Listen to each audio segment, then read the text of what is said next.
শেখ হাসিনার পতনের পর আয়নাঘর আবার আলোচনায় উঠে এসেছে। সেখান থেকে ইতিপূর্বে 3 জন বন্দী মুক্তি পেয়েছে।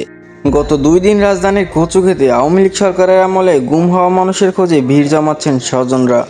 বাংলাদেশের প্রতিরক্ষা বাহিনীর কাউন্টার টেররিজম ইন্টেলিজেন্স ব্যুরো বিটিআইবি দ্বারা পরিচালিত একটি গোপন আটক কেন্দ্রের নাম আয়নাঘর। তবে ধারণা করা হয় এখানে কমপক্ষে 16টি কক্ষ রয়েছে, যেখানে একসঙ্গে 30 বন্দী রাখার সক্ষমতা রয়েছে।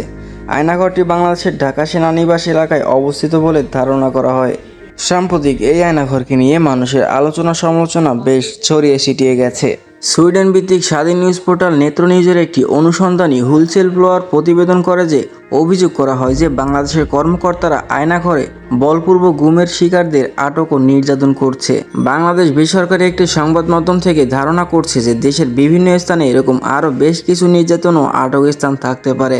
উল্লেখ্য, প্রধানমন্ত্রীর পদ থেকে পদত্যাগ করে অন্য দেশ থেকে পলায়ন করা শেখ হাসিনার বিরুদ্ধেও সহমত করতে পারছিলেন না, আর সেই কারণে রাজনৈতিক বন্দীদের জন্য তৈরি করেছিলেন আয়নাঘর, যা ছিল রাজনৈতিক বন্দীদের কাছে ত্রাস বা বিভীষিকাময়। হাসিনা তৈরি বিরুদ্ধ রাজনৈতিক কর্মীদের গুমঘর, প্রতিবাদীদের কণ্ঠরোধ করার একটি উপায়। সারা দেশে ডিজিএফআই এর 23টি গোপন আটক কেন্দ্র রয়েছে, যার মধ্যে কয়েকটি রয়েছে ঢাকায়।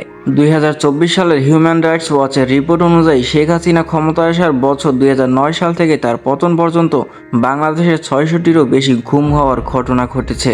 রিপোর্ট অনুযায়ী আয়নাঘর থেকে খুব কম বন্দী মুক্তি পেয়েছে, তবে কিছু বন্দীকে দীর্ঘ বিচার প্রক্রিয়ার মাধ্যমে মুক্তি দেওয়া হয়।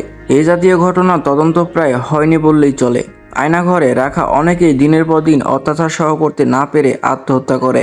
এই আয়নাঘর এতটা ভয়ঙ্কর যে মানুষ এখানে দুঃস্বপ্নেও যেতে চায় না। বাংলাদেশে এখন পর্যন্ত যত মানুষ গুম হয়েছে তার কিছু সংখ্যক মানুষ খুঁজে পাওয়া গেছে এই আয়নাঘরে। সত্যের পথে কিংবা ন্যায়ের পথে উঁচু কণ্ঠে কথা বললেই বন্দী হতে হয় এই আয়নাঘরে। এই আয়নাঘর সত্যি খুব ভয়ঙ্কর। আজকের ভিডিও এতটুকুই। ভিডিওটি ভালো লাগলে এই ছোট্ট চ্যানেলটাকে সাবস্ক্রাইব করে পাশে থাকবেন। দেখা হবে অন্য কোনো ভিডিওতে। ততক্ষণে ভালো থাকবেন, সুস্থ থাকবেন। আল্লাহ হাফেজ গাইস।